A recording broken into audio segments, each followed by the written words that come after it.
ഒരു പെൺകുട്ടി വഴിയിൽ ഇങ്ങനെ കരഞ്ഞുകൊണ്ടിരിക്കുന്നത് പ്രവാചകൻ കാണുകയാണ്. അടുത്തു പോയിട്ട് ചോദിച്ചു, എന്തിനാണ് അവൾ കരയണേ?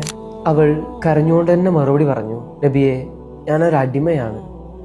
എൻ്റെ യജമാനൻ 2 ദിർഹം എനിക്ക് തന്നിട്ട് എന്നെ സാധനം വാങ്ങാൻ കടയിൽ അയച്ചതായിരുന്നു. ആ പണം എവിടെയോ വീണുപോയി. ഞാൻ ഇവിടെ എല്ലാം അന്വേഷിച്ചു നബിയെ, പക്ഷെ കിട്ടിയില്ല. തങ്ങൾ പുഞ്ചിരിച്ചിട്ട് മറുപടി പറഞ്ഞു, അതിനാണ് മോള് കരയണേ? 2 ദിർഹം ഞാൻ തരാലോ. പ്രവാചകൻ 2 ദിർഹം എടുത്തിട്ട് ആ കുട്ടിയുടെ കയ്യിൽ വെച്ച് കൊടുത്തു. എന്നിട്ടും അവൾ കരച്ചിൽ നിർത്തുന്നില്ല. പ്രവാചകൻ വീണ്ടും ചോദിക്കുന്നുണ്ട്, എന്തിനാ മോൾ ഇനിയും കരയുന്നത്? അവൾ ഇടറിക്കൊണ്ട് മറുപടി പറഞ്ഞു, നബിയെ, ഒരുപാട് നേരമായി ഞാൻ വീട്ടിൽ നിന്ന് പോന്നിട്ട്. ഇനി ചെല്ലുമ്പോൾ നേരം വൈകിയതിന് എൻ്റെ യജമാനൻ എന്നെ അടിക്കുമോ എന്ന് എനിക്ക് പേടിയാണ്.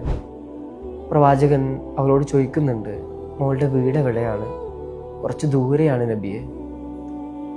അറേബ്യയുടെ രാജകുമാരൻ ആ പെൺകുട്ടിയുടെ കൂടെ ചുട്ടുപൊള്ളുന്ന മരുഭൂമിയിലൂടെ നടക്കുകയാണ്.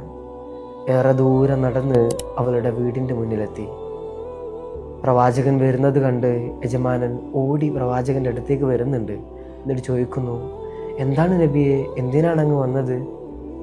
പ്രവാചകൻ മറുപടി പറയുന്നു, ഇവൾ നിങ്ങളുടെ വീട്ടിലെ അടിമയല്ലേ? നേരം വൈകി വീട്ടിലെത്തിയാൽ നിങ്ങൾ ഇവളെ തല്ലുമെന്ന് പറഞ്ഞ് അവൾ അങ്ങാടിയിൽ നിന്ന് കരയുകയായിരുന്നു. ഇവളെ തല്ലരുത് എന്ന് പറയാൻ വേണ്ടി വന്നതാണ് ഞാൻ. ഇത്രയും പറഞ്ഞുകൊണ്ട് പ്രവാചകൻ തിരിച്ചു നടന്നു.